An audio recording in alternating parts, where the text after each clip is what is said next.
Bom dia a todos e a todas. Eu sou a Flávia Lefebvre, da Proteste, Associação de Consumidores, e sou também uma dos 4 representantes do terceiro setor no Comitê Gestor da Internet no Brasil. Eu queria começar aqui dizendo que essa discussão a respeito de franquia e de zero rating, nós entendemos que valeria a pena, né, juntar essas duas discussões, porque a gente sabe que, especialmente, né, nos acessos móveis, os planos de franquia têm vindo associados à prática do zero rating, ou seja, de oferta de determinadas aplicações ou conteúdos que não são considerados na tarifação do pacote do usuário. E, então, dizer que o CGI ainda não tem um posicionamento definitivo com relação aos 2 temas, tanto franquia de dados quanto zero rating. Entretanto, no mês passado, o CGI baixou uma resolução, a resolução número 15, considerando o seguinte, né, afirmando, vou ler aqui o texto da resolução, que qualquer decisão a respeito do atual debate sobre franquia de dados na banda larga fixa no Brasil, que é o grande debate que nós temos tido agora, porque a franquia vinha sendo praticada nos acessos móveis, mas ilimitada na banda larga fixa. E agora as empresas têm anunciado e têm adotado práticas de alterações contratuais com o intuito de aplicar a franquia também, o modelo de franquias também na banda larga fixa. Então, que qualquer decisão deve ser embasada por estudos técnicos, jurídicos e econômicos, com validade legal, teórica e empírica, observando-se também a experiência internacional a respeito. E recomendando aos órgãos que integram hoje o sistema de fiscalização, transparência e acompanhamento do cumprimento dos direitos que estão expressos no Marco Civil da Internet, de acordo com o decreto que regulamenta a lei que foi editado agora, o decreto 8771, recomendando, então, a Anatel, a Senacom, ao CAD, né, que devem atuar de acordo com o decreto de forma colaborativa, considerando diretrizes fixadas pelo CGI, associações de usuários e empresas, provedores de acesso e operadoras de telecomunicações, todos colaborativamente, em prol do desenvolvimento da internet no Brasil, busquem, inclusive por meio de consultas públicas, soluções que atendam de forma equilibrada aos diversos segmentos atingidos. E aqui eu quero destacar, né, que o CGI tem o decálogo de princípios, e entre os princípios a gente tem o princípio da universalidade, que e que foi encampado pelo Marco Civil da Internet, no artigo 4º, que diz que o serviço de acesso à internet deve estar disponível para todos, ou seja, atribuir um caráter de universalidade ao serviço de conexão à internet, e diz também de forma expressa, no artigo 7º, que o serviço não pode ser interrompido, a não ser nas situações em que o consumidor esteja devedor pela utilização do serviço. Então, feita essa introdução, eu queria começar aqui. Nós pensamos a mesa da seguinte maneira, né? Considerando que as empresas têm dito que estão pretendendo aplicar a franquia na banda larga fixa, porque existe uma insuficiência de infraestrutura, e aí não seria propriamente um argumento jurídico, legal, de natureza jurídica legal, nós chamamos aqui o Rubens Kuhl, que é gerente de produtos e mercados do NIC-BR.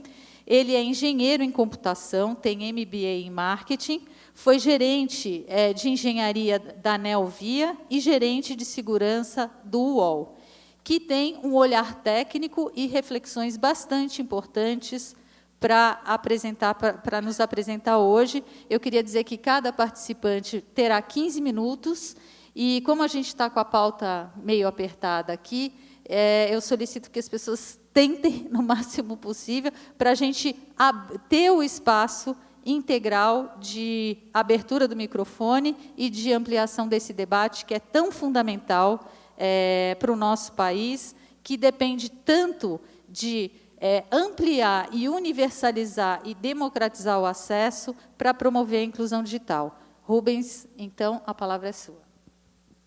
Obrigado, Flávia. Bom dia a todos. Eu vim aqui fazer uma apresentação e eu preciso dar um disclaimer de que ela é uma posição pessoal, ela não é uma posição do NIC-BR, que não irá se manifestar isso, e sim o CGI-BR, pelas suas resoluções. Então, isso é mais da minha experiência, tanto como engenheiro, como marqueteiro, em diversos momentos aí da minha vida. Primeiro ponto que eu queria abordar era um esclarecimento sobre o que está hoje previsto nos regulamentos que regem hoje o provimento de internet sob um canal de telecomunicações. Não a internet quando ela existe fora de um canal de telecomunicações, que ela existe em vários cenários, mas quando oferecido por um canal de telecomunicações, ele pode ser hoje oferecido na forma de velocidade de pico, sem ter uma franquia. Isso é o que era mais usual na internet fixa. Então, alguém vende um plano de 5 megabits por segundo, 10 megabits por segundo, 100 megabits por segundo. Isso é uma das formas.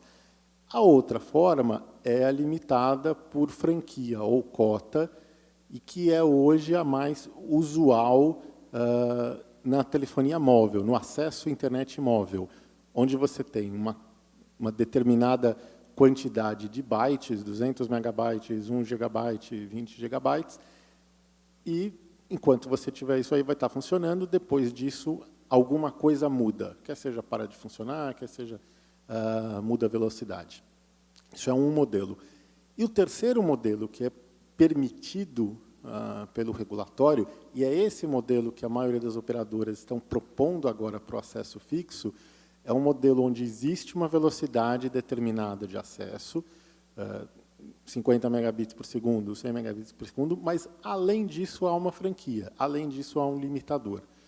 Então, esse modelo, com essas duas dimensões de limitação, ele tem hoje previsão regulatória, mas ele não era usado. Ele era muito pouco praticado ou quase nada praticado. E é esse modelo que várias operadoras agora estão propondo, e é isso que eu queria olhar. Mas tem um detalhe que também tem sido muito falado nessa discussão, de o que acontece no final da franquia, né? E algumas operadoras dizem, não, eu vou interromper o serviço. E o que eu gostaria de lembrar é que não há previsão regulatória para interrupção ao final do serviço. Pelo contrário, há previsão de não interrupção. Então, os vários termos de serviço de operadoras que eu já consultei, inclusive aquela da qual eu sou cliente, dizem que isso vai ser interrompido. Isso não bate nem com o regulatório, nem com a legislação, mas, ainda assim, as operadoras insistem em dizer que é isso que elas vão fazer. Elas ainda não fizeram isso, então ainda não dá para dizer assim, elas já violaram algo só porque colocaram nos termos de serviço.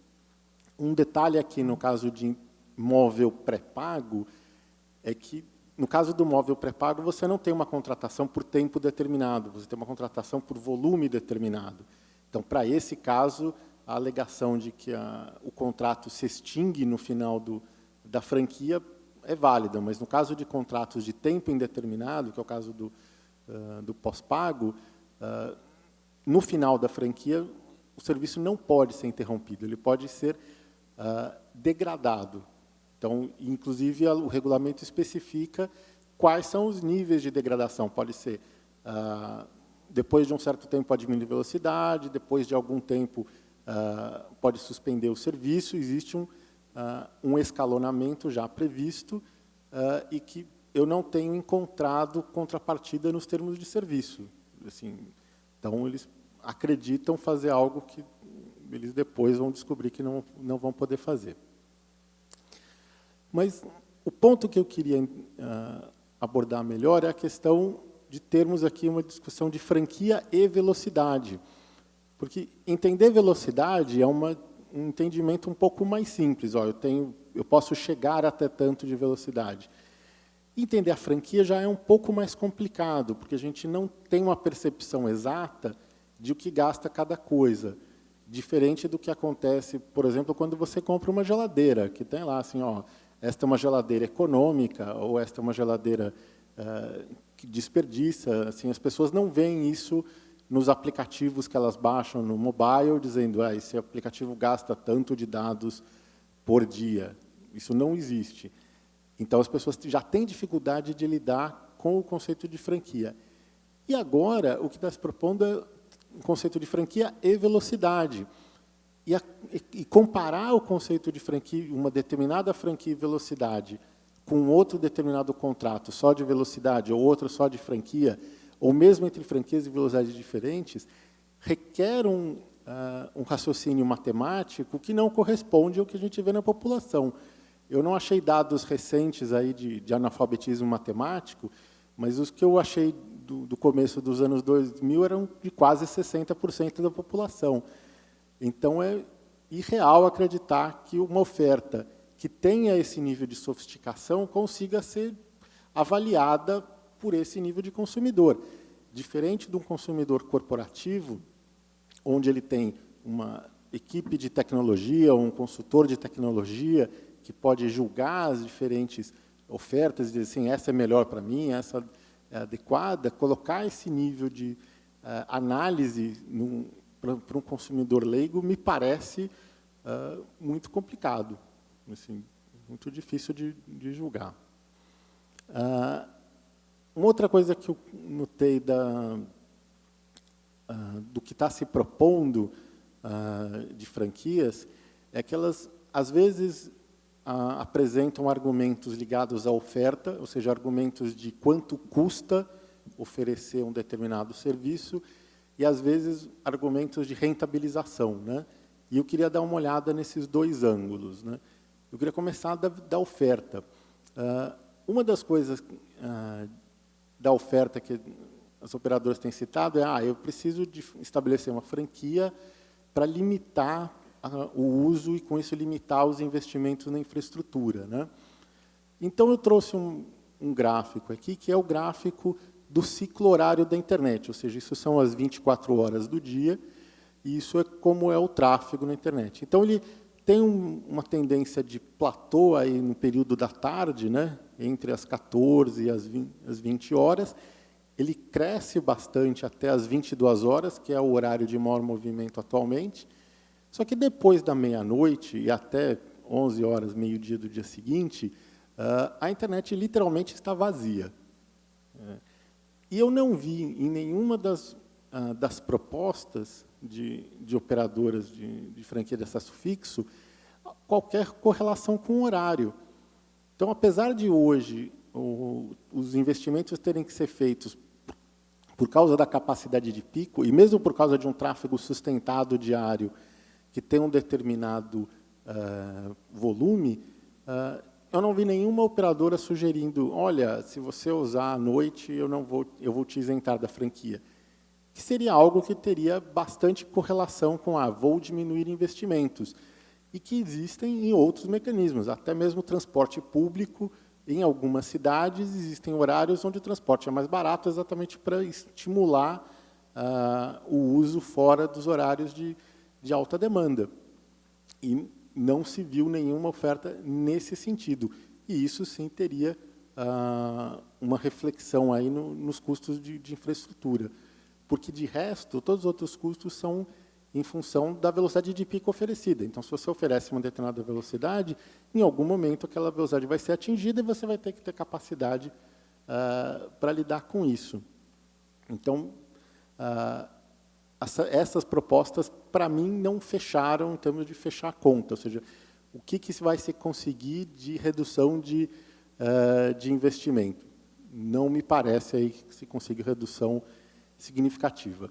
Mas, então, vamos para o outro argumento, que é vamos rentabilizar a rede, o que é uma justificativa válida dado que o modelo de telecomunicações no país, apesar dele limitar a exploração econômica das telecomunicações à União, é uma prerrogativa exclusiva da União, garantida pela Constituição, a União decidiu explorar esse segmento num modelo que hoje a gente chamaria de parcerias público-privadas. Quando foi editada a Lei Geral de Telecomunicações, a LGT, não se usava esse termo, onde a União licencia o provimento de telecomunicações e os agentes de telecomunicações cobram esses serviços diretamente dos usuários, né? Então, dentro dessa proposta de rentabilizar, o que as operadoras têm dito é vamos cobrar mais de quem usa mais. Então, a correlação que elas imaginam é quem usa mais tem propensão a pagar mais.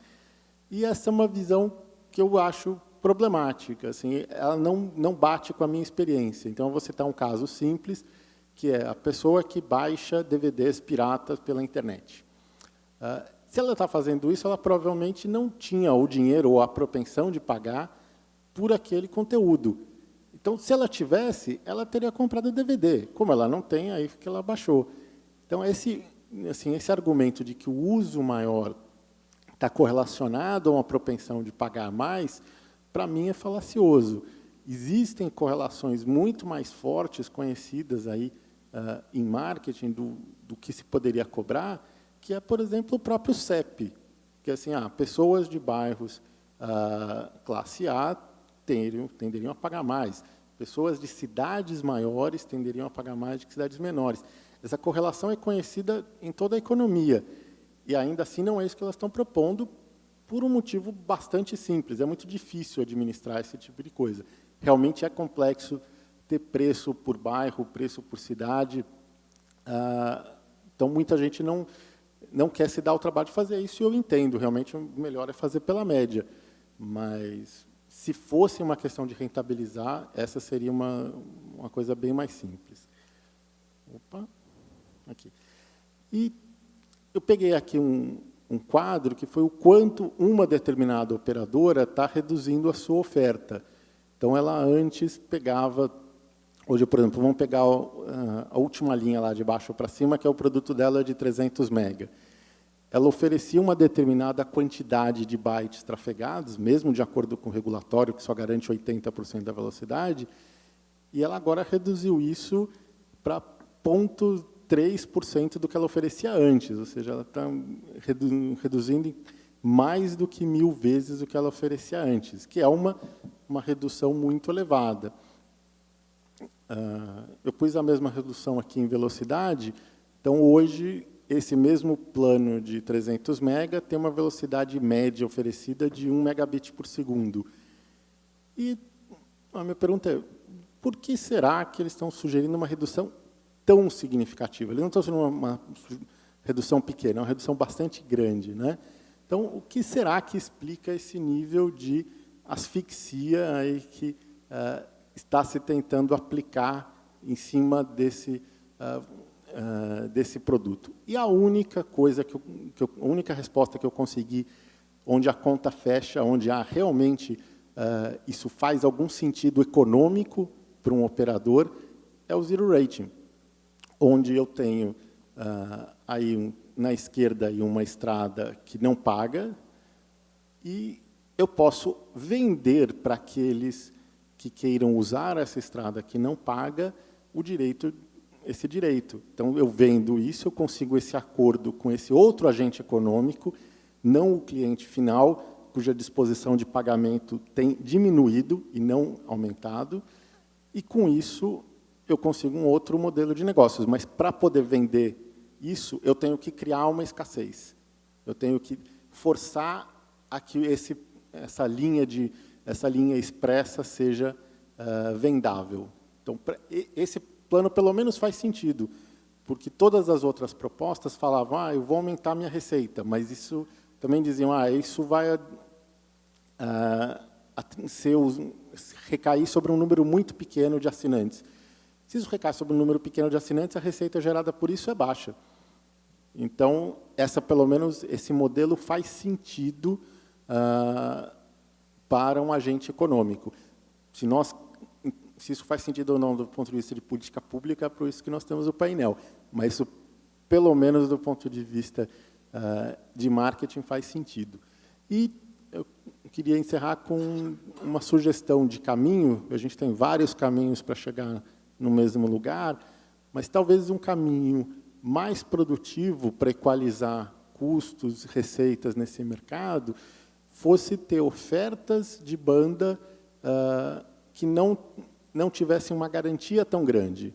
Então, ao invés da gente focar numa velocidade de pico elevada, focar o número do que é vendido na velocidade instantânea, que pode ser entregue sempre, e dizer assim, olha, o meu produto tem 50 megabits de acesso, mas ele dá picos de 100 mega.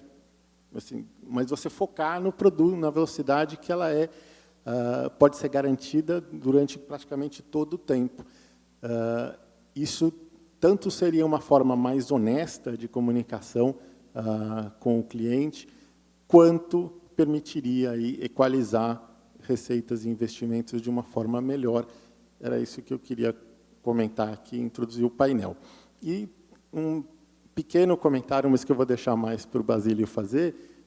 Essa é uma discussão muito mais fácil de ter na internet fixa, que é provida aí via cabo e via fibra ótica, do que na internet móvel e via rádio, onde existem limitações tecnológicas significativas para isso. Mas isso eu deixo para o Basílio comentar mais tarde. Aqui tem um link para aquela planilha de redução, se alguém quiser consultar, e o meu e-mail pessoal, para quem quiser discutir mais desse tema, estou à disposição. Obrigado, pessoal.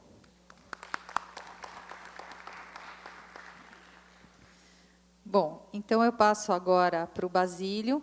Ele é presidente do Conselho da Abrint, que é uma associação de provedores, e ele atua como provedor de internet. Bom dia a todos. Eu queria, antes, fazer um posicionamento histórico. Desde quando iniciou o serviço de ADSL, de serviço de banda larga no Brasil, as grandes operadoras elas já tinham no contrato delas a opção de franquia de dados. Isso existem desde os primeiros contratos, lá pelo ano 2000, mais ou menos. Elas realmente nunca usaram, a maioria delas nunca aplicou o que elas tinham no contrato de franquia, mas isso sempre existiu nos contratos deles. Talvez alguns contratos mais recentes, elas já, por uma questão de marketing, tenham deixado fora a franquia e agora querem voltar, porque perceberam que a franquia é uma coisa necessária. Naquela época, quando começou a banda larga, já se faziam cálculos que se notava que a franquia seria necessária em algum momento. Os provedores, como eles tinham que concorrer com o ADSL das operadoras, eles sempre tiveram o conceito de franquia nas suas redes. Nem todos utilizam, mas é um conceito que, mesmo que ele não seja utilizado pelas grandes operadoras, os pequenos provedores eles usam o conceito de franquia e aplicam em muitos casos. Muitos deles têm produtos sem franquia e produtos com franquia, com preços diferenciados. Nesse painel aqui, a gente está falando de franquia e zero rating. Na verdade, eu considero que são coisas completamente diferentes. O zero rating, na nossa visão, é uma coisa que afeta diretamente a neutralidade da rede, é uma coisa que tem que ser combatido, porque ele tira a liberdade do usuário, do que ele está acessando e por que ele quer acessar determinadas coisas. Então, o zero rating é uma coisa que nós consideramos que é muito ruim e que deve ser realmente combatido. A franquia, por outro lado, é apenas um modelo de negócios. Deve existir liberdade de estabelecer as formas e as ofertas de serviço. Proibir a franquia é a mesma coisa que a gente quisesse proibir um restaurante por quilo. Não pode mais vender comida por quilo agora. Só pode vender comida em que você paga um valor X e come quanto quiser. É óbvio que vai pagar mais caro. Todo mundo vai pagar mais caro. a franquia, o pessoal diz que a franquia é feita por falta de investimento. Não é necessariamente falta de investimento, é uma questão de modelo de negócio que foi montado. Quando você vai montar uma rede, a rede ela não é uma rede infinita, ela não tem capacidade infinita. Mesmo falando em fibra ótica, cada equipamento da rede, cada módulo, cada ONU do cliente, tem sua capacidade, tem seus limites de banda que eles vão poder passar. Claro que são muito elevados, mas eles têm uma capacidade. E a rede em si, às vezes ela tem nós na rede, ela tem trechos longos da rede que tem que ser feitos através de rádios de micro-ondas, porque ficaria inviável passar fibra naquele trecho, ligando uma cidade com a outra, por exemplo. Aquele link de micro-ondas tem uma capacidade limitada, é um gargalo na rede. Então, quando um provedor monta uma estrutura, uma rede para trabalhar, ele calcula, faz o investimento dele, calcula quantos clientes ele vai poder atender, vê qual é a capacidade que aquela rede tem e divide aquela capacidade pelos clientes que ele prevê que pode atender. Então, ele acaba criando uma franquia natural. Ele precisa, se os clientes dele usarem mais do que ele previu no plano de negócios dele, simplesmente ele vai entupir o link dele, ele vai atingir os gargalos técnicos que existem na rede por algum motivo, e ele não vai conseguir entregar um serviço de qualidade. Então, para entregar um serviço de qualidade, ele precisa estabelecer nos contratos dele quais são as franquias máximas de dados que tem para aquele circuito que ele montou. Evidente que isso pode ser resolvido com mais investimento, mas se você gastou X para montar uma rede, se você gastar 10X para montar aquela mesma rede, para que ela tenha maior capacidade, é óbvio que a rentabilidade, aquele dinheiro vai ter que voltar para o investidor que montou a rede. E esse dinheiro ou vai demorar mais para voltar, ou vai ter que vir mais caro. Então, na nossa visão, o que acontece é o seguinte: não tem milagre para a gente não existe rede infinita, não existe dinheiro infinito para montar a rede. Tudo que se faz tem que ter um rendimento, um retorno de investimento. Claro que a gente não concorda com os anúncios que foram feitos, essas franquias extremamente baixas que foram anunciadas agora recentemente. Os provedores regionais, eles usam franquias, quando usam 200 gigas, 400 gigas, tem provedor oferecendo 1 tera. Então, são franquias que dificilmente vão causar um problema para o usuário. Só uma ou outra pessoa pode, eventualmente, ter uma dificuldade com isso, mas a maioria não tem dificuldades. Nós também somos contra, evidentemente, o bloqueio ao atingir a franquia, isso não tem lógica, vai até contra o regulamento. Então, ao atingir a franquia, deve ter uma diminuição da velocidade dentro do que está no contrato, mas nunca um corte. Em tese, o que a gente pede é que também haja muita transparência ao usuário. O usuário tem que saber o que ele está usando, ele tem que ser informado, tem que ter um extrato que ele possa acompanhar, ele tem que ser informado de que está atingindo a franquia. E ele tem, evidentemente, que ter opção de trocar de plano e tudo mais. Na nossa visão, o uso generalizado da franquia poderia, inclusive, até baratear o preço para usuários que usam pouco. Nós temos usuários que só acessam redes sociais, usam a internet para alguns pesquisas, coisas que usam muito pouco. Então, nós temos usuários que usam 2, 3 GB mês e tem usuário que usa 200, 300 GB mês. Esse que usa 2, 3 GB mês poderia estar pagando um plano mais barato, poderia ter uma opção de internet num serviço mais barato. Também faz uma comparação entre acessos móveis e fixos. Na verdade, as redes são quase que as mesmas, tanto no acesso móvel quanto no fixo. O problema todo, existem diferenças de capacidade, mas os problemas são os mesmos. Nós estamos acostumados a aceitar a franquia na rede móvel, porque isso é uma coisa que, ao longo do tempo, todo o marketing que foi feito, todas as explicações, o pessoal parou de se preocupar com a velocidade que está acessando e começou a se preocupar em quantos gigabytes ele tinha de franquia por mês. Nas redes fixas, por uma questão histórica da forma como estava sendo oferecido, sempre se falava em velocidade. E mas existia a franquia por trás da velocidade, sempre existiu, pelo menos em muitos planos.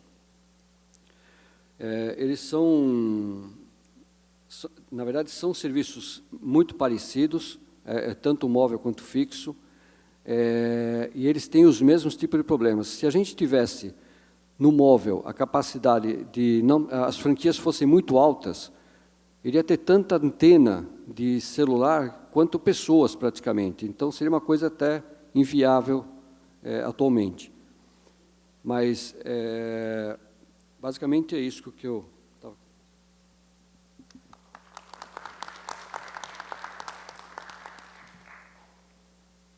Obrigada, Basílio. Passo, então, a palavra ao Pedro Ramos, que é mestre em Direito pela Faculdade Getúlio Vargas, de São Paulo, e ex-pesquisador visitante da Universidade de Stanford e atua como advogado em São Paulo. Obrigada.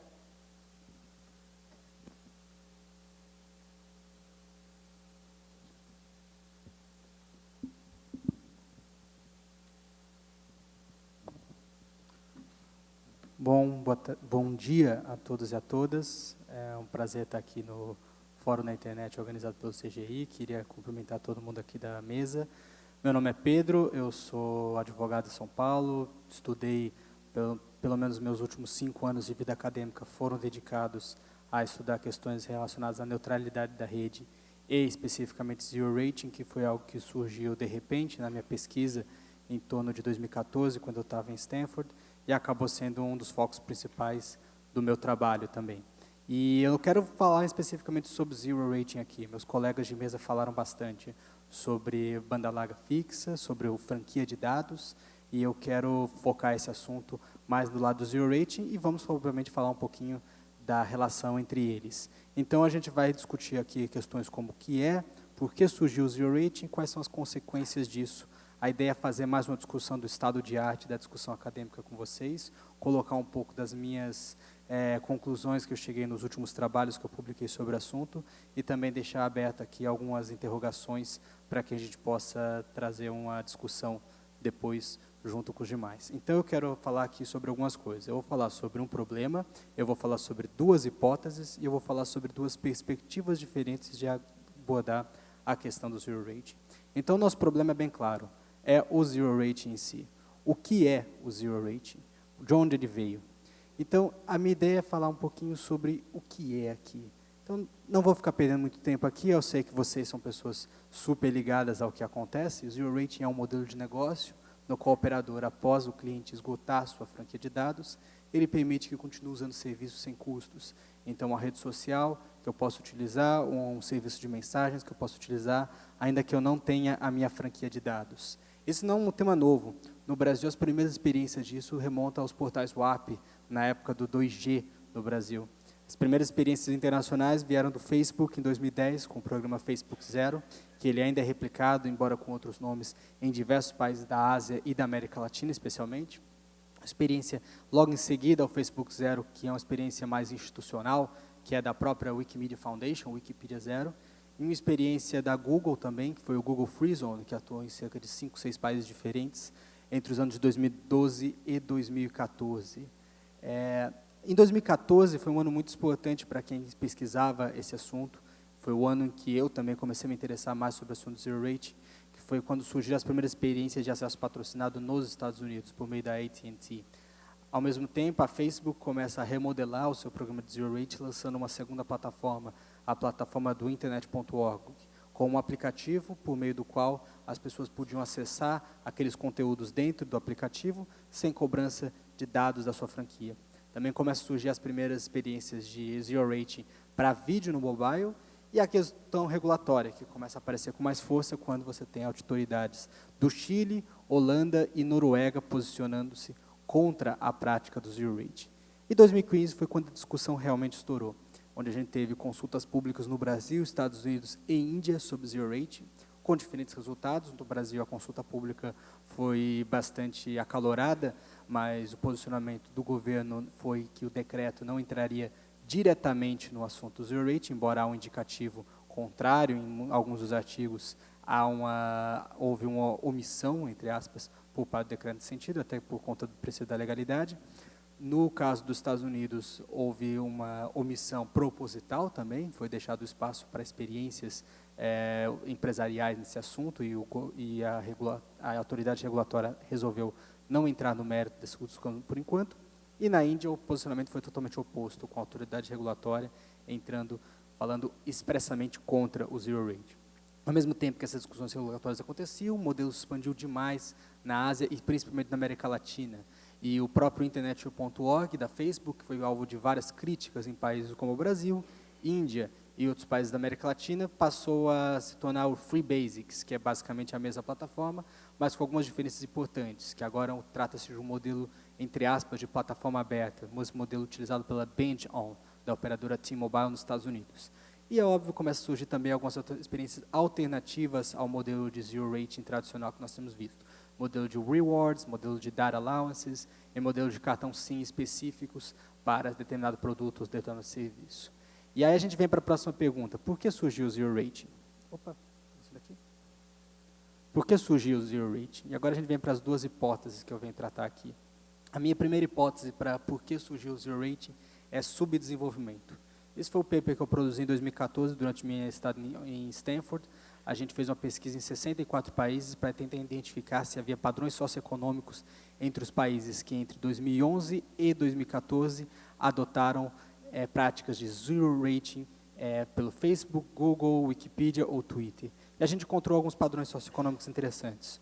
Todos esses países possuíam poucos usuários de internet, eles possuíam muitas linhas de celular ativas, até mesmo se comparar com os países desenvolvidos, eles possuíam preços de banda larga altos, se você compara com a capacidade da população em pagar por esses banda larga, e eles possuíam uma indústria de tecnologia, mais especificamente, uma indústria de aplicações mobile pouco desenvolvida. Então, a gente traz para a primeira hipótese, que o crescimento das grandes empresas de aplicações, principalmente as multinacionais, depende da expansão da base de usuários. Então, se você tem uma empresa multinacional com 1,5 bilhão de usuários, obviamente, para ela se expandir, ou ela precisa conquistar os usuários que já estão na internet, ou conquistar os usuários que não estão na internet. Então, existe aí uma coincidência, uma intersecção entre a ideia de expandir comercialmente sua base de usuários, aumentando os lucros das empresas, e reduzir o digital divide, ou seja, as pessoas que não estão na internet. Então, sendo disponibilidade da banda larga, distribuir, por exemplo, cabos, infraestrutura, e ao diminuir preço, desafios de longo prazo, na perspectiva das empresas, surge aí o desafio da conscientização, awareness, então que passa a ser a pauta prioritária, de forma que estratégias Zero Rating podem ajudar a conscientização de usuários que não estão na internet a utilizar mais a internet por meio de aplicações gratuitas. Obviamente, essa hipótese ela não explica como o Zero Rating avançou em países como Europa e Estados Unidos, especialmente na questão de vídeo. Para isso, existem outras pesquisas, uma pesquisa muito interessante da Digital Film Monitor, em 2015, que analisou o avanço das iniciativas de Zero Rating na União Europeia. E foi feito um diagnóstico de que houve um avanço muito rápido de Zero Rating de vídeo na Europa em 2014. Um movimento semelhante que aconteceu nos Estados Unidos com o programa Go90 da Verizon e o programa BingeOn da T-Mobile, esse último aí com a plataforma aberta. E o interessante disso é mostrar o seguinte: o 4G é super rápido, mas ele não é o bastante para o vídeo. E a competição das empresas mobile, na verdade, ela não é em relação a elas mesmas, é em relação à banda larga fixa. Poxa, hoje, com a grande disponibilidade de Wi-Fi em todos os lugares que nós estamos, acabamos conectando muito mais no Wi-Fi, no trabalho, em casa, na casa dos amigos, do que usando o 3G ou 4G. Então, as parcerias com empresas de aplicações VOD permitem um revenue share, parceria de publicidade, que aumentam os lucros dessa empresa. Então, essa hipótese explica, por exemplo, porque empresas como a T-Mobile fazem uma plataforma aberta, já que a T-Mobile ela não é uma operadora da banda larga fixa nos Estados Unidos. E aí a gente vai para as consequências. Quais são as consequências do Zero Rating? E aí é muito difícil você avaliar isso daí, porque existem duas perspectivas totalmente diversas. A primeira perspectiva é a análise concorrencial. As conclusões desses trabalhos são os mais prolíficos na literatura acadêmica, geralmente têm apontado efeitos negativos para a competitividade, e uma possível tendência para aumento de preço da banda larga mobile para o usuário final. Obviamente, essas consequências são muito mais perceptíveis para os pequenos provedores de aplicações, startups no geral. Existem pelo menos 3 lentes de análise teóricas que a academia usa para fazer essa análise concorrencial. A primeira é a visão schumpeteriana clássica, e fala que o zero rating ele quebra a lógica da destruição criativa. Se um usuário, se uma aplicação ela é melhor que a outra, ela vai ter mais dificuldade de competir, porque determinada aplicação é gratuita do ponto de vista do usuário e determinada aplicação é paga. Logo, não é simplesmente a criatividade, a inovação que vai exercer um papel fundamental nessa quebra da lógica da destruição criativa, e sim parcerias comerciais com gatekeepers do mercado, provedores de acesso que têm essa capacidade de escolher, pelo menos do ponto de vista técnico, quais são aquelas aplicações que serão gratuitas e quais serão pagas. A outra visão são análises de social costs and benefits, que são um tipo de análise muito comum na literatura de economia. Então, você cria quadros para avaliação de custos e benefícios para diferentes atores, um trabalho muito interessante que a gente desenvolveu em 2014 e 2015, e esse quadro ele mostra claramente que há efeitos ambíguos ou neutros para grandes provedores de usuário e provedores de conteúdo e usuários, há efeitos positivos para provedores de acesso e efeitos negativos para pequenos provedores de aplicação, em geral startups e empresas de inovação que estão crescendo rapidamente, precisam escalar de forma veloz o seu modelo de negócio. E, por último, outra análise comum na academia é a análise do ponto de vista de ciclos de dependência. São análises que retomam o ponto de vista clássico da teoria da dependência dos anos 60, que foi muito popular na América Latina, e usam marcos teóricos para mostrar que a expansão de modelos zero rating, especialmente entre parcerias de telecoms locais com grandes provedores de aplicação internacionais, multinacionais, pode levar a ciclos de dependência tecnológica muito semelhantes àqueles notados pela literatura econômica nos anos 60 ou 70, em que você tinha um centro exportando serviços de alta tecnologia para países em desenvolvimento, ou seja, aplicações inovadoras, e países de periferia exportando para os países desenvolvidos aquela matéria-prima necessária para desenvolver as aplicações de alta tecnologia. No caso, a matéria-prima aqui são dados para publicidade e outros tipos de conteúdo que podem monetizar as aplicações nos países desenvolvidos. Já a segunda perspectiva é a perspectiva do usuário. Como eu falei aqui, houve uma intersecção entre os modelos zero rating e a possível redução do digital divide, ou seja, da barreira, do gap entre pessoas que acessam ou não acessam a internet. Alguns estudos interessantes apontam externalidades bastante positivas para os usuários, especialmente quando eles não podem pagar por planos de banda larga. Então, a pessoa acessa um aplicativo via o modelo zero rating que ela não poderia acessar. Então, ela melhora ter alguma coisa do que não ter nada. E muitos desses aplicativos têm um caráter de interesse público, em especial educacionais. Muitas dessas empresas também afirmam que, com dados empíricos já foram apresentados nesses estudos, que há um importante primeiro passo para o uso da internet ao utilizar um aplicativo de zero rating, ou seja, a etapa de conscientização está sendo cumprida aqui. Do outro lado, existem séries de estudos que apontam que o zero rating, na verdade, ele causa um aumento do digital divide, porque ele cria um efeito de exclusão social e aumento de desigualdade no médio e longo prazo, criando uma divisão entre aqueles que acessam a internet dos ricos, ou seja, a internet livre, aberta para quem pode acessar qualquer conteúdo, e a internet dos pobres, ou seja, aquela internet limitada àqueles conteúdos que vão ser zero rated em determinado país. O que cria a meldura teórica dos walled gardens, ou seja, aquele espaço em que só eu acesso aqueles arquivos, aqueles conteúdos que são fechados na minha plataforma, o que gera barreiras políticas, institucionais e efeitos diversos para outra problemática do digital divide, que é a apropriação. Falando basicamente aqui, eu entendo que o digital divide, a superação da barreira da conectividade na internet, envolve 4 etapas. Primeiro, a disponibilidade, ou seja, infraestrutura. Segundo, preço. Terceiro, a consciência. E, por último, a apropriação, que é a pessoa realmente utilizar aquele conteúdo e usar todas as capacidades possíveis do conteúdo. Então, se eu acesso um conteúdo dentro de um walled garden, dentro de um esquema zero rated, obviamente eu não tenho toda a capacidade da internet sendo utilizada a meu favor, porque existe uma barreira institucional e muitas vezes política que me impede também de usar todas aquelas capacidades. E por último, então, a gente tem aqui que esse debate da perspectiva do usuário é o debate mais difícil, é o debate mais complexo e com nuances bastante difíceis. Então, Então, hoje, os estudos teóricos, eles são enviesados em muitas partes, se você olhar tanto do lado daqueles que defendem o modelo do Zero Rate, são estudos, por exemplo, feitos pelas próprias empresas que fazem Zero Rate, quanto também os estudos feitos contrários ao Zero Rate, há, a meu ver, um ceticismo em relação se o Zero Rating vai ou não aumentar as taxas de conectividade. É evidente que, dentro da lógica do Zero Rating, as externalidades positivas vão ser muito percebidas no curto prazo, as pessoas acessando, e as externalidades negativas que a literatura aponta vão se manifestar somente a médio e longo prazo. Então, para aqueles que estão pesquisando sobre o Zero Rating, buscando dados empíricos sobre isso, é um viés importante para se considerar, porque qualquer pesquisa empírica que não considerar isso vai ser enviesada, porque, evidente, no curto prazo você vai encontrar vários dados favoráveis, mas no médio e longo prazo vai ser mais difícil buscar esses dados, fazer um exercício quase de previsibilidade. Então, bem 15 minutos, bem dentro do meu tempo, queria agradecer a todo mundo aí por participar, quero ouvir os debates, as sugestões de vocês aqui, deixar meus contatos e também deixar aqui um pouco do meu jabá em relação aos artigos que eu publiquei sobre o assunto.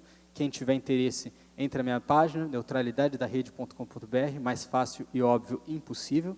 E também já falando que no fim do ano, aí, segundo semestre, o meu livro Neutralidade da Rede, a regulação da arquitetura da rede no Brasil, que é uma evolução, uma atualização da minha dissertação de mestrado, será publicado. Espero contar com todos vocês no lançamento do livro. Obrigado.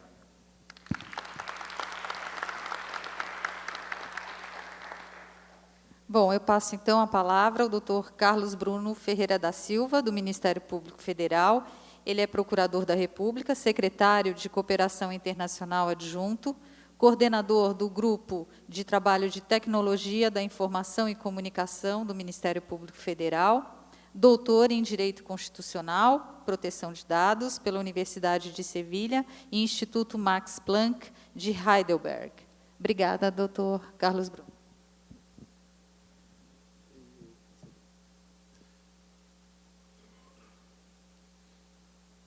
Primeiro, eu queria dar bom dia a todos. É minha segunda vez em Porto Alegre, eu sempre aprendo alguma coisa nova quando eu venho aqui. Da primeira vez eu aprendi que o Rio Guaíba não é um rio. Hoje eu aprendi que Porto Alegre tem um clima parecido com Londres. Então, é sempre instrutivo vir a Porto Alegre. Eu queria agradecer à doutora Flávia pelo convite. Para mim é sempre uma honra estar presente aqui, ao Comitê de Gestores da Internet no Brasil também. E eu confesso que, mais do que uma honra, eu tanto nas palestras que eu venho, patrocinadas pelo Comitê de Estudo da Internet, quanto nas audiências públicas, que agora que eu trabalho em Brasília, frequentemente eu vou na Câmara, eu aprendo muito sobre o tema. Estava falando com o doutor Bruno, como aprendi no debate que teve semana passada sobre proteção de dados, e hoje é mais um debate que eu aprendo, e me parece que as manifestações dos meus antecessores me acrescentam, me fazem pensar sobre as coisas que pretendo falar agora. Eu entabulei algumas ideias hoje de manhã, já vi que tem pequenos erros na minha versão, eu já atualizei, mas na versão que vocês vão ver não vai estar atualizado ainda, mas eu vou corrigindo conforme for falando. Pensando no que seria o tema do debate, aí sim, realmente eu pensei nessa questão de franquia de dados, Zero Rating, e a nossa presidente de mesa nos foi muito generosa em propor várias questões extremamente instigantes antes de começar o debate. E eu pensei no que eu poderia acrescentar nesse debate. Eu acho que a parte que o Ministério Público Federal pode mais acrescentar num começo de debate como esse é falar o que tem feito sobre esse tema.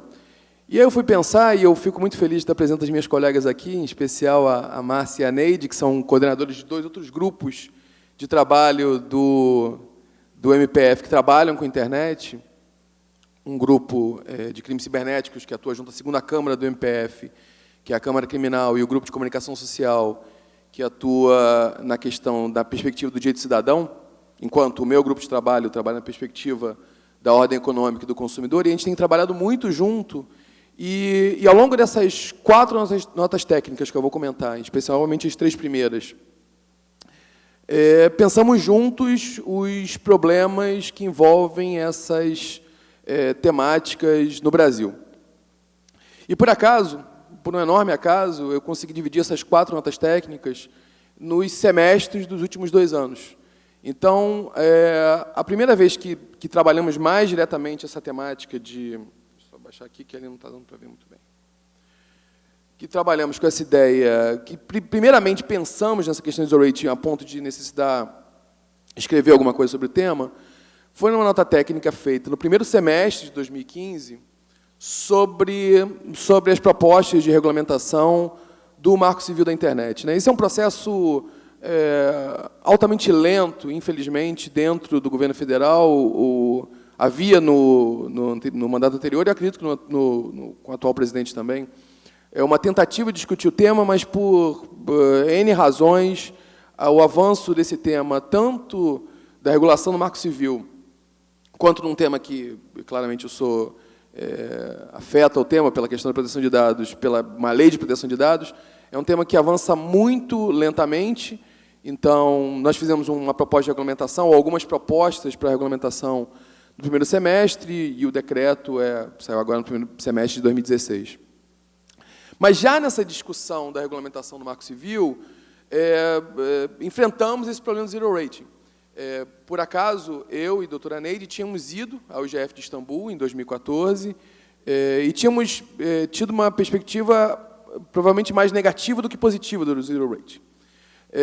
Da ideia que isso limitava a potencialidade da rede, criava certos nichos de mercado de acesso aos usuários e exatamente negava a possibilidade emancipatória da internet. Ao mesmo tempo, quando fomos discutir isso, me lembro, discutimos isso durante numa videoconferência, eu estava até na PGR em Brasília, com nossos colegas do grupo de trabalho, e que são também muito importantes na hora de fechar e definir qualquer tema, colocaram uma outra perspectiva, a perspectiva da necessidade da população, do fato que a população várias vezes utiliza desses serviços que não têm uma franquia. Boa parte da população brasileira não usa uma internet fixa, só tem internet móvel. A internet móvel, frequentemente, tem uma franquia de dados muito baixa e que causa necessidade, e que naturalmente termina muito rápido, e que negar o zero rating seria negar, em algum momento, que foi muito bem expresso isso pela manifestação do Dr.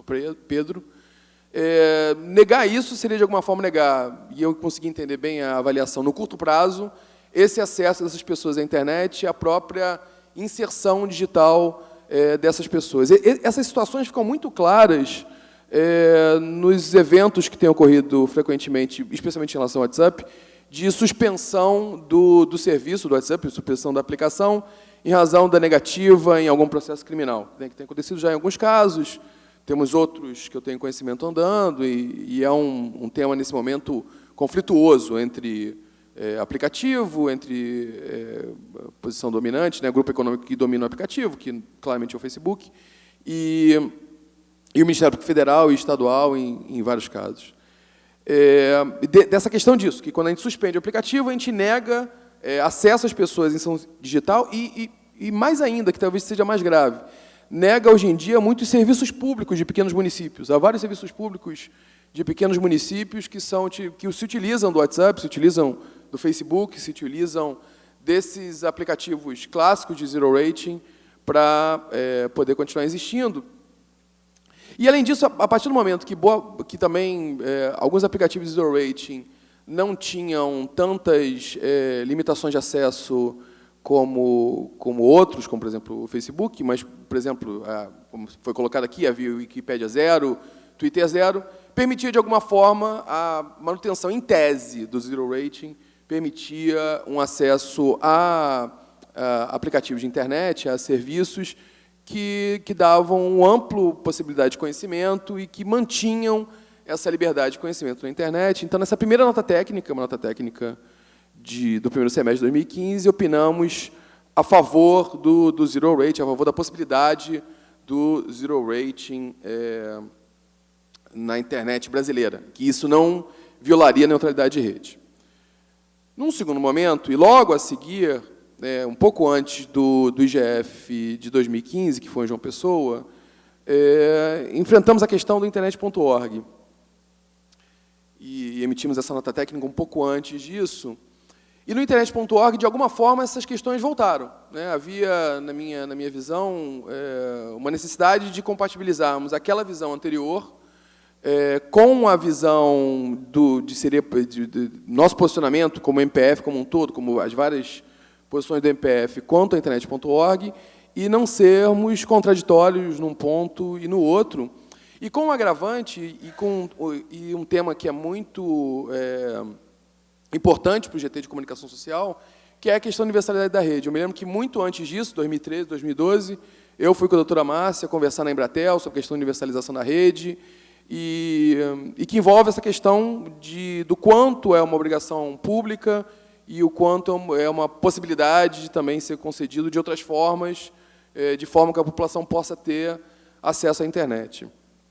Foi um debate extremamente profícuo, realmente passamos algumas semanas debatendo sobre o tema até a emissão da nota técnica. Todas essas notas técnicas são públicas e eu vou disponibilizar meu e-mail no final, além de serem acessáveis pelo site da PGR, da Procuradoria-Geral da República. Se houver necessidade, podem me mandar para o meu e-mail, que eu disponibilizo, assim como eu sei que as colegas também. E chegamos à consideração que, no caso do internet.org, os malefícios, e aí sim é uma relação que se avalia a ponderação de interesses, se avalia o conteúdo concreto, os malefícios eram piores que os benefícios. Entendemos que a universalização da rede continua sendo de caráter eminentemente público, que é uma obrigação do Estado brasileiro, dessa universalização, aliás, como é na Argentina, por exemplo. Entendemos que o modelo de negócios ofertado pelo Facebook no internet.org era um modelo que afetava efetivamente a liberdade de conhecimento na rede e havia um abuso de poder econômico, e essas avaliações concorrenciais fazem parte, pelo menos da avaliação do grupo de trabalho de tecnologia da comunicação e informação. Houve um auxílio muito grande do Dr. Alfredo Falcão, que é de Recife também, nessa elaboração. E, após a nota técnica, uma nota técnica, a princípio negativa, mas que se abre ao Facebook de fazer mudanças, sinceramente, na minha visão, as mudanças foram meramente cosméticas, essa mudança de nome, não há mudança efetiva de modelo de negócios. E, efetivamente, o exemplo de implantação do internet.org na Índia confirmou nossos piores temores, né? Efetivamente, não me parece que foi um modelo bem-sucedido, é um modelo muito crítico pela academia na Índia, e é um modelo que você via claramente que quem defendia o modelo na Índia defendia de uma forma acrítica, de uma forma sem pensar exatamente nesses malefícios para o usuário de internet que pode ter. Então, evidentemente, é fácil avaliar pós-factum, mas me parece que aquela nota técnica que foi tão debatida entre nós foi uma nota técnica muito bem-vinda e muito bem... que avaliou bem os problemas do internet.org ou do Free Basics. Num terceiro momento, e aí me parece que, claro, é o tema mais latente nesse momento, que é a questão da limitação da franquia da internet fixa no Brasil. É o tema que eu e a doutora Flávia, e, de novo, naquela audiência pública também aprendi muito com a sua manifestação, com a do Senacom, e é um tema que debatemos também fortemente dentro do grupo de trabalho da Terceira Câmara. O doutor Paulo José, que é um procurador que atua na ordem econômica em Brasília, auxiliou muito nesse debate, porque já vinha de um debate sobre as limitações na internet de banda móvel. O coordenador da Terceira Câmara, que é o doutor José Laérez, escreveu um artigo sobre o tema, e também foi um tema altamente debatido entre nós. Há um argumento óbvio a favor de uma limitação de franquia, que é a ideia de liberdade contratual, a ideia de um sistema capitalista de negócios para os provedores de acesso, ali está escrito errado, provedores de serviço. Mas, sinceramente, me parece que há muito mais argumentos contrários a essa possibilidade de limitação de franquia do que favoráveis. Em primeiro lugar, que foi o argumento que eu mais levei ao debate no dia da audiência pública na Câmara, a ideia de uma boa-fé objetiva que está prevista no Código Civil, já estava prevista no Código de Defesa do Consumidor, né? E, sem dúvida, os provedores de acesso, ao longo de todos esses anos de internet no Brasil, apesar de colocarem formalmente no contrato que havia uma limitação de franquia, nunca limitaram a franquia, nunca utilizaram essa cláusula do contrato. Isso é, sem dúvida, um comportamento contraditório, tentar aplicar essa limitação agora, ainda mais nos contratos anteriores. Me parece que a mesma lógica que o Dr. Paulo José aplicou à internet móvel, de uma violação de atos jurídicos perfeitos, se aplica também aqui. Então, me parece que, mesmo do ponto de vista contratual, dos contratos antigos, não seria adequado essa limitação de franquia. Além disso, e nisso me acrescentou a manifestação do Senacom naquela data, efetivamente, eu não tinha conhecimento disso, principalmente a principal operadora que trata sobre limitação de franquia, que é a Vivo, fazia propagandas específicas dizendo que não havia limitação de franquia. Então, mais do que um comportamento contraditório, havia, se houver tentativa de limitação de franquia, se pode alegar que há uma propaganda enganosa, porque, efetivamente, se vendiam planos alegando que não havia limitação de franquia. A Senacom tem todas as provas quanto a isso. A administração da doutora Flávia me pareceu muito interessante, porque alertou uma coisa que até depois o nosso perito também no MPF também veio tratar para mim, me mandou até por mensagem durante a audiência pública, da questão da verificação da real situação do sistema. Sem uma verificação da real situação do sistema, qualquer tipo de avaliação de esgotamento da internet brasileira ou não é uma avaliação meramente de boca, uma avaliação de dizer que há, sem haver uma verificação efetiva se há ou não há. E, por último, isso está no artigo do Tolera Aeres, o fato é que a gente não vive uma concorrência ideal no Brasil, no caso dos provedores de acesso. Então, e aí tem um lado de ser um país subdesenvolvido, e de um lado que, no fundo, essa discussão de zero rating tem muito a ver com a dificuldade que é ainda ter acesso à internet no Brasil. Então, eu não tenho dúvida que uma aceitação de limitação de franquia no Brasil seria equivalente, na prática, a um enorme aumento de preços ou diminuição de qualidade para os usuários no Brasil. Então, efetivamente, há questões concorrenciais importantes que têm que ser avaliadas em qualquer discussão sobre esse tema. E aí, por último, já sabendo que meu tempo está provavelmente terminado, trato dessa nota técnica que fizemos segunda-feira passada, que trata especificamente sobre o PL 5276, foi feita pela Secretaria de Cooperação Internacional, fui eu que fiz, mas aí não a título de coordenador do GT, mas a título de secretário de Cooperação Internacional adjunto, porque há um interesse na cooperação internacional jurídica de haver uma proteção de dados efetiva no Brasil, até para poder haver maior troca de dados, intercâmbio de dados com a Eurojust, com a Europa. Desculpa, não passei aqui, não passei no minha tela, não passei na de vocês. E aí tratamos das questões e exceções. Eu não vou ter tempo, nem é objetivo direto dessa manifestação falar sobre isso. Tratamos sobre as exceções à proteção de dados. Falamos sobre transferência internacional de dados, ou seja, exceção com aplicação também à segurança pública. E, sinceramente, acho, teoricamente, que também se aplicaria, inclusive, à segurança nacional. Na Europa é assim, não há nenhum problema prático, né? Há elementos de ponderação, limitação, tudo.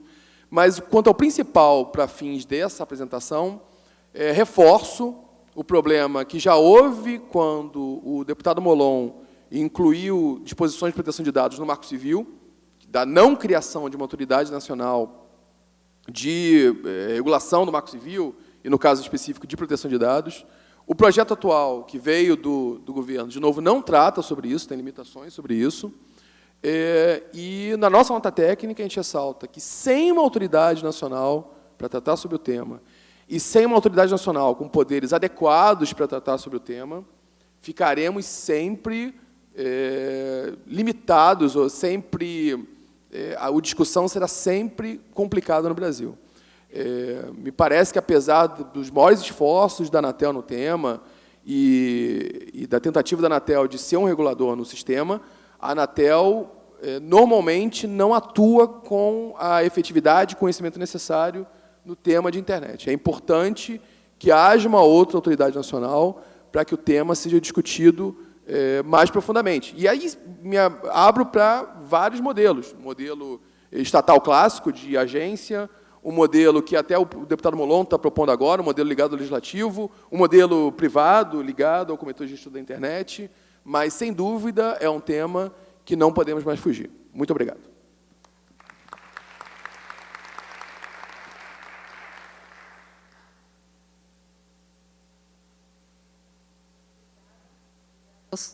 Obrigada aos componentes da mesa.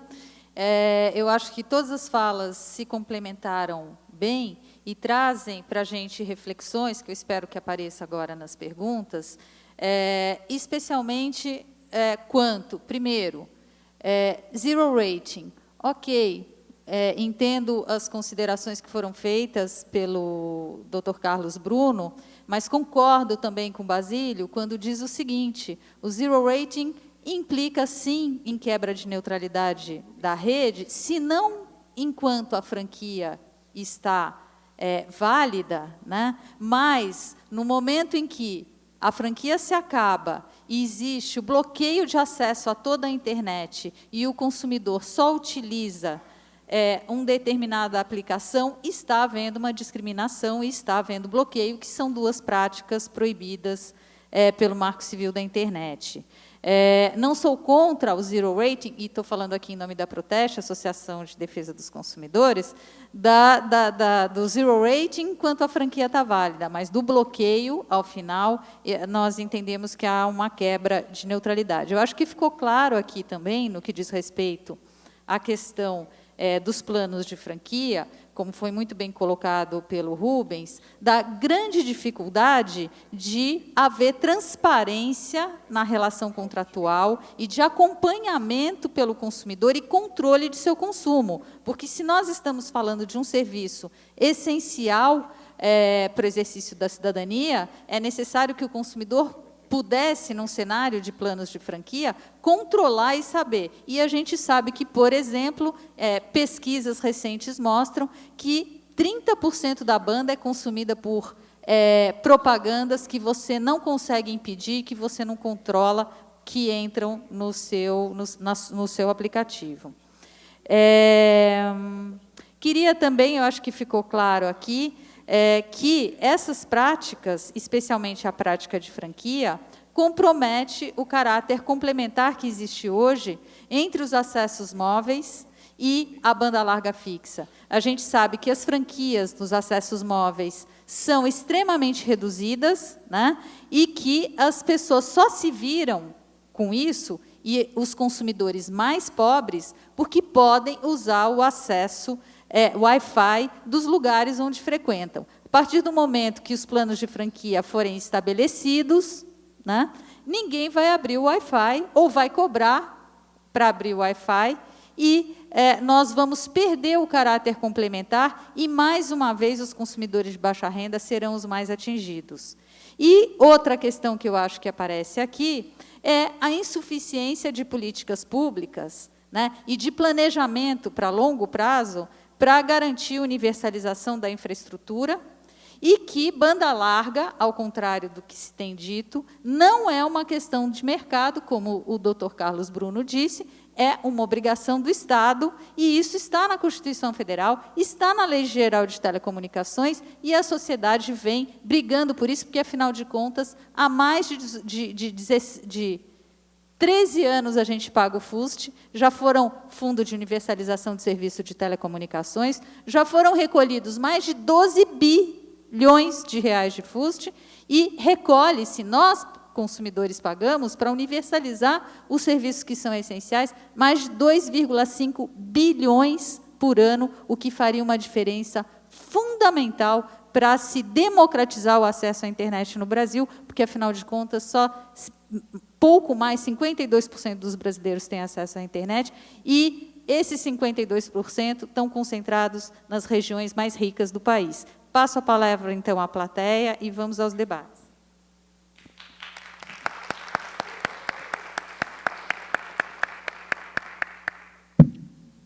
Opa.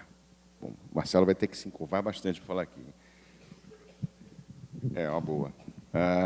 Bom dia, pessoal. Eu sou João Carlos Caribé, mais conhecido como Caribé.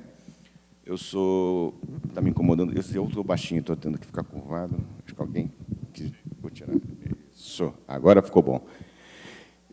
Sou consultor, sou um dos percursores do cyberativismo no Brasil e sou ex-conselheiro da Iniciativa Net Mundial. Eu queria fazer algumas ponderações e algumas colocações, obviamente, em forma de pergunta, e corroborar com algumas opiniões da mesa. Primeiro, com Pedro Ramos e o desembargador Carlos Bruno. Zero Rating, eu me lembro da reunião do IGF em 2014, tivemos 3 painéis sobre Zero Rating na reunião, e isso me inspirou bastante, tanto que eu fiz uns cartazinhos no tablet e ficava exibindo como Zero Rating is the better idea to create digital castas. Ou seja, Zero Rating é a melhor ideia para a criação de castas digitais. Zero Rating é a melhor ideia para criar controle social na era digital. Zero Rating permite que as vovós falem com seus netinhos desde que instalem o invasivo comunicador no seu celular. Então, isso me fez produzir um texto, inicialmente em inglês, no Circle ID, que é justamente com esse título, Zero Rating and the Creation of the Digital Cases, e depois eu traduzi para português no meu blog, e eu já tuitei com um link sobre esse texto com a tag do Fórum BR. Com relação ao DataCap, eu, obviamente, me reservo o direito de ir contra a oposição do Basílio, com relação a que o Zero Rating não tem nada com a questão da quebra da neutralidade. Se você parar para observar, a neutralidade, Zero Rating e DataCap são 3 rodadas diferentes da mesma estratégia de negócio, cujo objetivo principal é a mudança do modelo de negócios. Começaram a querer cobrar inicialmente por um acesso diferenciado de conteúdo, aí foram para cima do consumidor, depois foram para cima do produtor de conteúdo. Uma vez, chegou para o provedor de acesso e falou, olha, se você quer me cobrar pelo conteúdo, é porque eu tenho conteúdo. Mas se você tem cliente acessando a internet, é porque eles querem ver meu conteúdo. Então, que tal você oferecer o meu conteúdo de graça para você ter mais cliente? Aí surgiu o Zero Rating. E aí, quando viram que o Zero Rating não ia ser implantado, falei, vamos botar um bode na sala, então vamos inventar o DataCap, que, como o Rubens mostrou, reduz 97% o uso de infraestrutura.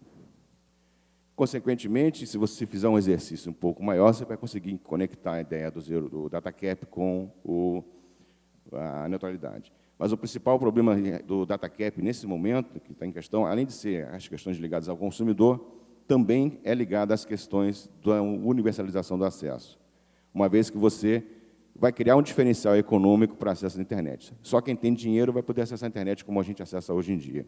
Quem não tem dinheiro não vai poder mais acessar, além do que a Flávia já colocou com relação às redes abertas e outras coisas mais. E, só para fechar, e eu espero respostas, né?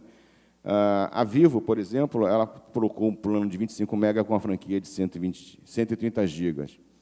Se você levar em consideração que o seu celular está o tempo todo atualizando aplicativos e que o seu computador também está fazendo atualização permanente, uma pessoa que é dita o consumidor mínimo vai facilmente chegar perto dessa franquia se você fizer um exercício. Eu fiz uma conta na minha casa, são 3 pessoas, eu sou um usuário ativo, meu consumo é maior do que 1 terabyte por mês. E só a questão da tendência da adoção do DataCap, também disseram que a DataCap é uma tendência global e, na verdade, somente a Irlanda e a ilha de Fiji utilizam DataCap, e no resto do mundo é uma polêmica global. Obrigado.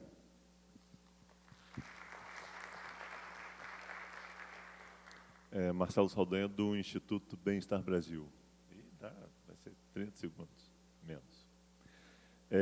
Eu, logicamente, não queria fazer uma afirmação, mas eu queria ouvir, principalmente no MPF, qual a visão, né, ou na mesa, né, também serve para todos, qual a visão sobre a questão de que a franquia de dados é interpretada como um ato de lesa ao consumidor.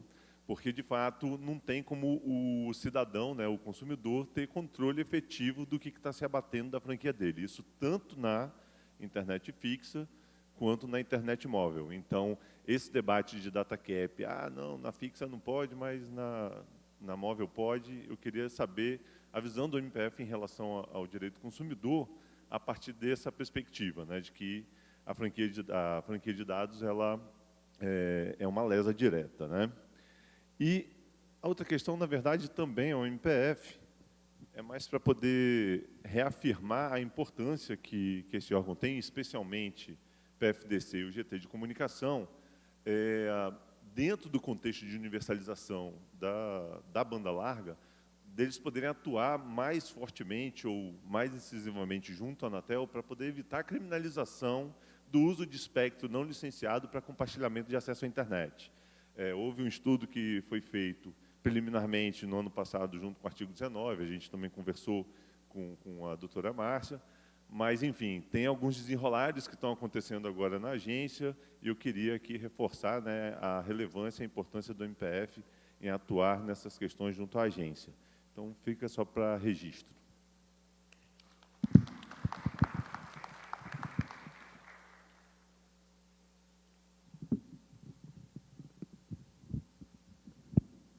Oi, bom dia, Adriana, doutoranda da UNB. Minha pergunta vai para a mesa e é com relação à fiscalização do Marco Civil da Internet.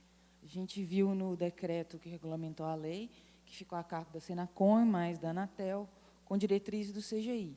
Mas, na prática, e aqui eu estou considerando que zero rating fere a neutralidade, tem muitas operadoras, e inclusive o próprio governo, já estão ferindo o Marco Civil da Internet. Então, deixando de lado, já que não existe consenso com relação ao zero rating, eu vou falar da proteção de dados pessoais.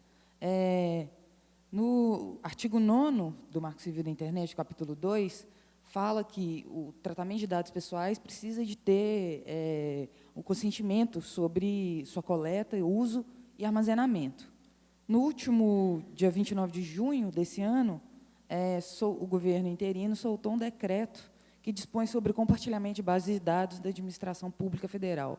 Ou seja, a Receita pode compartilhar todos os seus dados com qualquer órgão da administração pública federal sem o seu consentimento. Consequentemente, já é uma quebra aí do Marco Civil da Internet.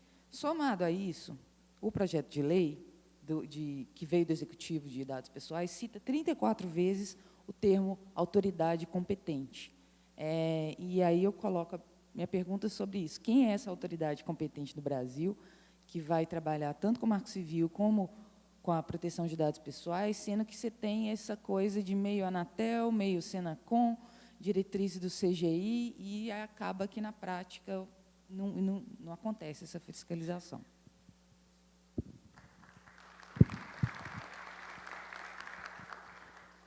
Bom dia, eu sou Carlos Gabaldo, empresário contábil de São Paulo, atuo na área de auditoria.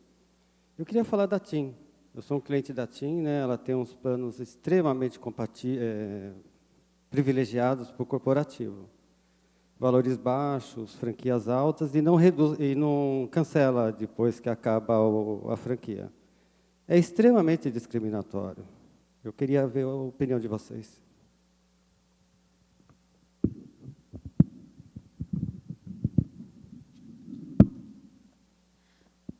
Bom,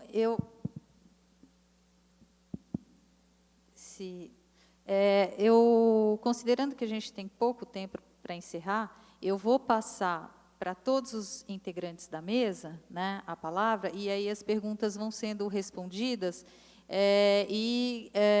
queria fazer uma consideração aqui, que eu deixei de fazer, que, na análise de todas as questões que foram colocadas por todos os palestrantes aqui, a gente não pode deixar de observar o que determinam o Marco Civil da Internet e agora o decreto, né, que veio regulamentar, e eu gostaria de propor aos senhores a reflexão sobre o que está expresso no artigo 9º e no artigo 10º desse decreto, com relação a se é ou não permitida a prática do zero rating, porque, ao meu ver, com a edição desses dois dispositivos no decreto, o zero rating é desaconselhado, e a franquia também, porque implicam numa discriminação, e aí já faço uma consideração ao que você disse. É óbvio que as empresas, primeiro, no seu modo de implantar a infraestrutura, discriminam, porque os cidadãos mais pobres não têm infraestrutura, mesmo nos grandes centros. Se em São Paulo, por exemplo, que é onde eu moro, se você estiver na periferia, você não tem um acesso de banda larga fixa, você está sujeito a um acesso de banda larga móvel, né? E aí as franquias reduzidas para os consumidores de baixa renda, com bloqueio ou com zero rating ao final da franquia, são altamente discriminatórios e eu entendo que essas condutas são ilegais. Vou passar, então, de lá para cá, começando pelo Pedro, pode ser, Pedro? Para fazer considerações sobre as questões que foram colocadas na plateia. Bom, obrigado aí às perguntas. Agora, duas considerações que eu queria fazer aí com base nas perguntas. Primeiro, falar um pouco da minha opinião pessoal sobre zero rating viola ou não neutralidade da rede. Eu, basicamente, não quis endereçar muito isso na minha apresentação, porque eu acho que isso é uma discussão, entre aspas, simplista do ponto de vista acadêmico. Viola ou não viola? Acho que sim, viola. Meu ponto é extremamente dogmático. Eu olho, eu leio o artigo 9º do Marco Civil, eu entendo que é uma discriminação diferente, eu entendo que está na essência da neutralidade da rede, que o tratamento diferenciado não se diz respeito somente a tráfego, mas diz respeito também ao tratamento dos dados, e cobranças diferenciadas zero rating pode dar abertura também para criadores de corredores exclusivos, enfim, outras práticas que seriam muito mais perniciosas e também teriam como base a mesma discriminação por preço. Mas acho que aqui vai um conselho aqui para todos que estão pesquisando na área, ficar numa discussão totalmente dogmática é uma atração, é uma sereia que muitas vezes nós, advogados, acabamos caindo no conto e falar, puxa, vou fazer uma discussão, fazer um trabalho para discutir dogmaticamente se viola ou não a neutralidade da rede. Pessoal, quem está estudante aqui, pesquisando sobre neutralidade, pesquisando sobre zero rating, vamos além, vamos ser mais profundo, vamos pesquisar consequências, vamos pesquisar aspectos socioeconômicos sobre isso. É uma discussão muito mais rica e acrescenta muito mais para a discussão de políticas públicas do que simplesmente discussões normativas, até porque faz parte do direito também as consequências, o social, o axiológico, o teleológico e assim por diante. Sobre a questão da fiscalização e aplicação da neutralidade da rede, uma parte do meu livro que vai ser publicado vai ser dedicada especificamente a isso, queria falar um pouco do que eu penso. Acho que sim, existe hoje uma série de atores que poderiam estar fiscalizando e aplicando a neutralidade da rede. Acho que, ao mesmo tempo, muitas competências de todos os lados. Existe, obviamente, uma competência concorrencial entre essas várias entidades em fiscalizar e aplicar. E, ao mesmo tempo, deixa que eu vai, não vai, sabe? Puxa, se fulano não está indo, eu não vou. Se fulano está indo, eu não vou também. Então, tá todo mundo, acho que os principais órgãos estão perdidos em relação ao que eles podem, o que eles não podem fazer. A meu ver, existem alguns órgãos que têm funções importantes. Defesa de direitos difusos é parte da função do Ministério Público, é parte da função do PROCON, é parte da função do CAD, é também parte da função do Anatel, da Senacom.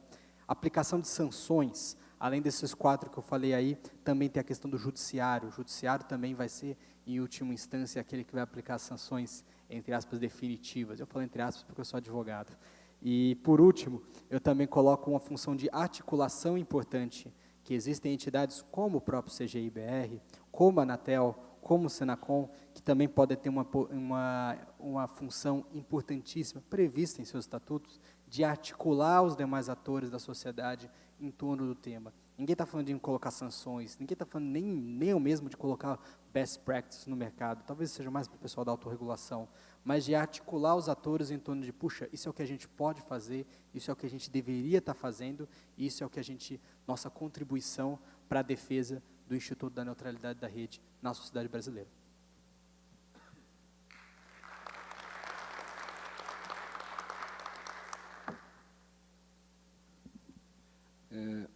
Eu queria falar algumas coisinhas rápidas.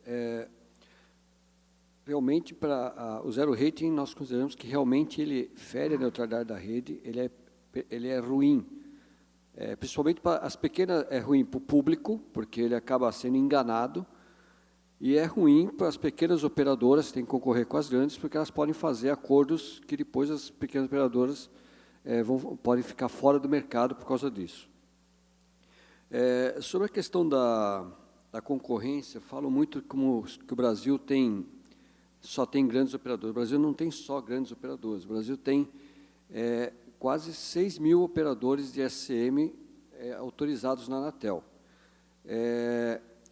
No Brasil, as 248 maiores cidades do país, quem domina são realmente as grandes operadoras.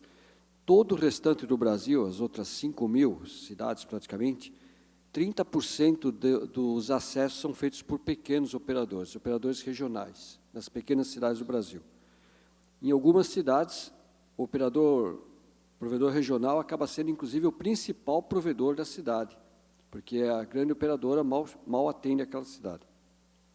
Então, existe, sim, uma concorrência. Os provedores, há mais de 15 anos, sabem que as grandes operadoras estavam vendendo uma coisa que não existia quando falavam que tinha internet fixa ilimitada, eles ofereciam isso daí. Os provedores sempre souberam que isso daí era uma falácia, que isso aí não existia de verdade. De certa forma, nós até comemoramos quando eles caíram na realidade e tocaram nesse assunto da franquia, porque isso vai facilitar a nossa concorrência com eles agora, porque nós temos planos e serviços para poder competir com eles novamente, porque quando eles ficam só anunciando que é ilimitado, sendo que nós sabíamos que não era ilimitado de verdade, mas agora eles estão caindo na realidade.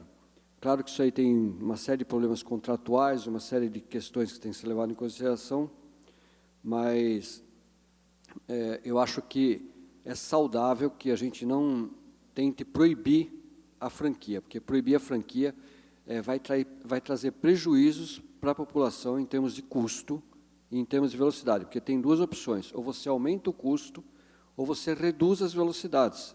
Em vez de vender velocidades de 50 mega, 100 mega, vai simplesmente tudo bem. Então, tem velocidade de 1 mega e 2 mega sem limite. Aí, tranquilo. Ou seja, o prejuízo vai ser para todos, sempre que ocorre uma proibição de algum modelo de negócio, isso só vai trazer prejuízo, porque o bloqueio final não pode, realmente. Isso é um absurdo, a gente não concorda que exista bloqueio no final, a velocidade tem que cair para um valor aceitável para que a pessoa sinta que chegou no limite da sua franquia, mas que não pode haver bloqueio, evidente. A gente não quer que as pessoas deixem de ter internet. Pelo contrário, nós queremos que todo mundo tenha muita internet, cada vez mais.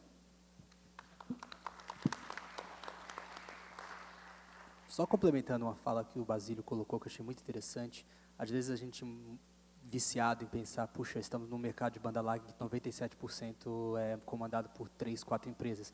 Mas a fala sobre produtores regionais é extremamente interessante. Me lembra de um trabalho acadêmico que eu vi nos Estados Unidos há uns anos atrás, que mostra uma coisa muito legal. Se você olhar neutralidade da rede, limitação de franquia, zero rating, se você olhar do ponto de vista econômico friamente, são coisas, se a gente banir todas essas coisas e falar, puxa, legal franquia de dados, legal zero rating, legal limitação de banda larga na fixa, tudo isso daí tende a pensar que, puxa, é uma externalidade positiva para a banda larga mobile, para os provedores de acesso. Só que, na verdade, esse trabalho mostra exatamente o contrário.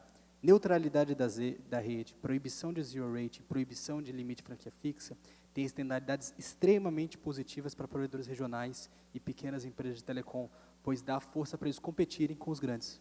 Isso é uma coisa muito interessante para a gente explorar mais nos próximos debates.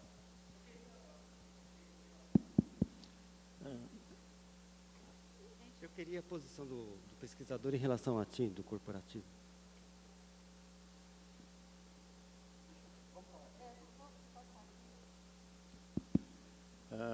Eu queria concluir só mostrando aqui uma diferença que a gente teve no debate, de o quanto, assim, de que existem duas franquias.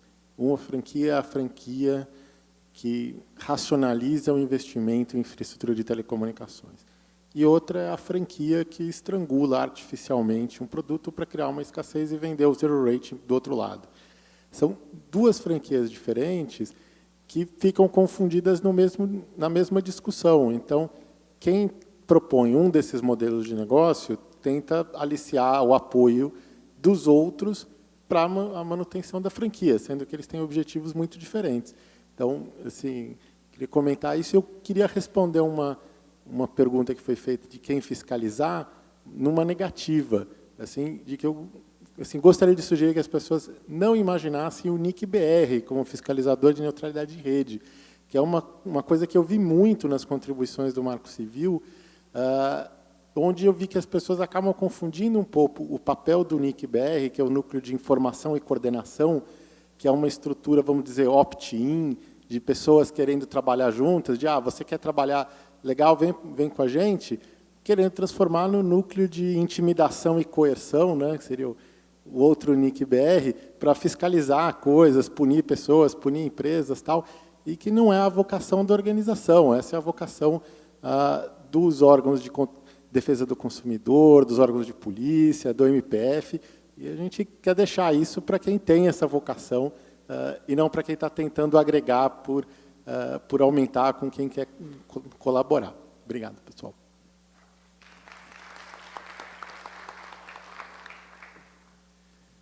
Bem, as perguntas talvez tenham sido até melhores que as manifestações aqui. As perguntas foram muito boas e trataram, no fundo, sobre todos os temas.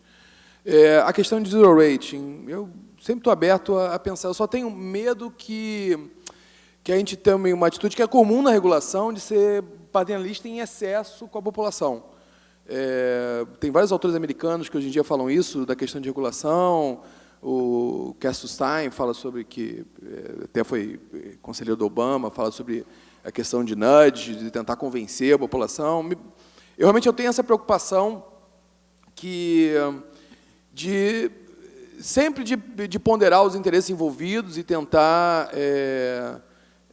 ver o que atende melhor a todos os interesses envolvidos e, sim, trabalhar com a questão do longo prazo e com as possibilidades. Eu afirmo da questão da dificuldade do mercado concorrencial no Brasil, de provedor de acesso. Eu sou procurador titular de Juiz de Fora, que é uma cidade média e não tinha grandes provedores, mas o fato é que o provedor regional também não tinha concorrência, né? Então, não é por ser provedor regional que torna o mercado mais concorrencial ou menos concorrencial. E, por acaso, como terminava trabalhando com modelos de cópia dos modelos das grandes cidades, também era um modelo que, apesar de no contrato lá ter uma franquia, na prática não cobrava franquia nenhuma pela velocidade que conseguia fornecer. Bem, realmente são muitos temas que são tratados. Deixa eu tentar ver se alguma coisa mais relevante que eu possa falar agora.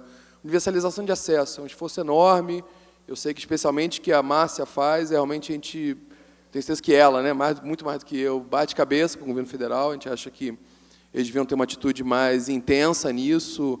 Há um momento, em relação a todos os temas, eu acho que foi muito boa essa manifestação aqui, porque demonstrou que a internet não é um tema separado dos outros temas de regulação do governo federal.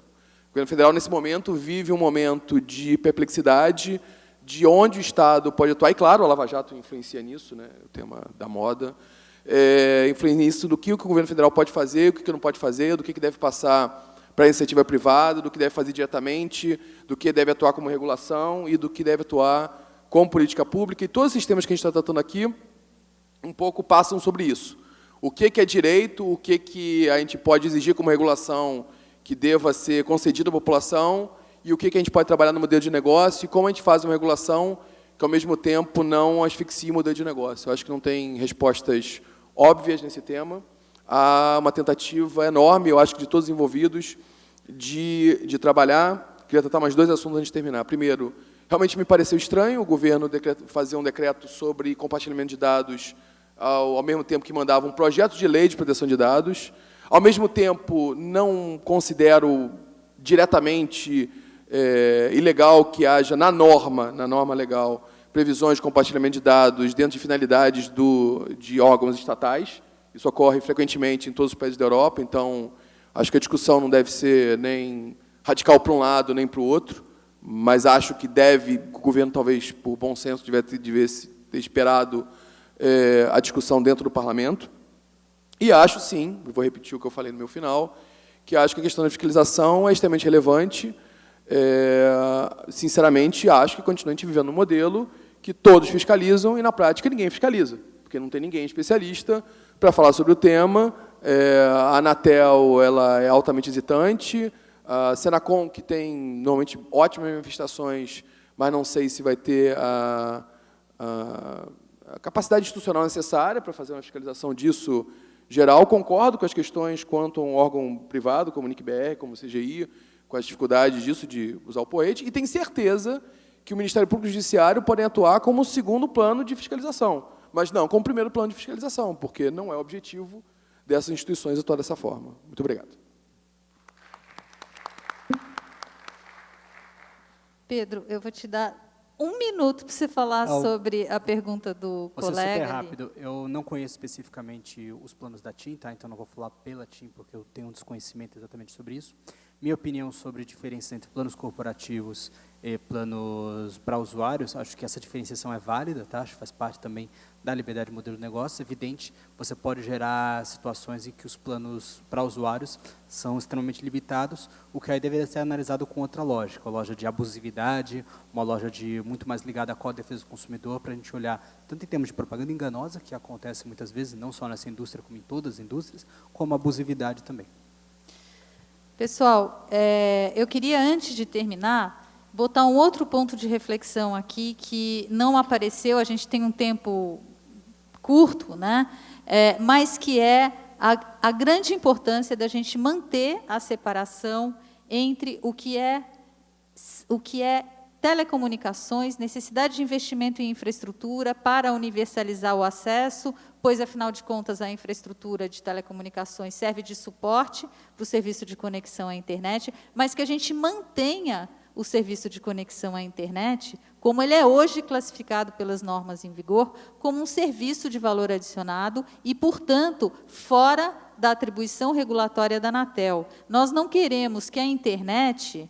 E, quando eu digo nós, eu digo o Marco Civil da Internet, que deixa claríssimo que a governança da internet deve se dar por mecanismos multiparticipativos, com a participação do Comitê Gestor da Internet no Brasil, no âmbito do serviço de valor adicionado, no âmbito da governança da internet, para que nós não joguemos a internet para um ambiente regulatório engessado, enviesado pelo aspecto econômico, como acontecem nas agências, e que a gente possa, de fato, ter diretrizes que orientem a atuação da Anatel, a atuação da Senacom e do CAD, discutidas democraticamente no ambiente do CGI, que é um órgão multiparticipativo, com a posição de empresas, consumidores, etc. E quero terminar fazendo uma propaganda aqui.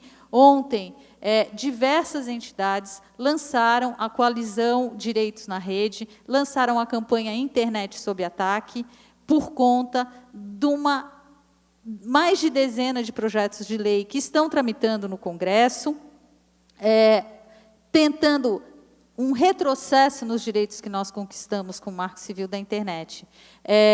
Nós vamos tentar comunicar melhor o lançamento dessa campanha. Tem a Coding Rights, que é uma das entidades que estão vinculadas, desenvolveu uma plataforma maravilhosa com todos os projetos de lei, indicando o estado desses projetos, o quanto eles afetam e não afetam o Marco Civil da Internet. E, por fim, não quero deixar de esquecer de dizer aqui que as eleições para o Comitê Gestor da Internet estão abertas desde o dia 29 de maio desse ano.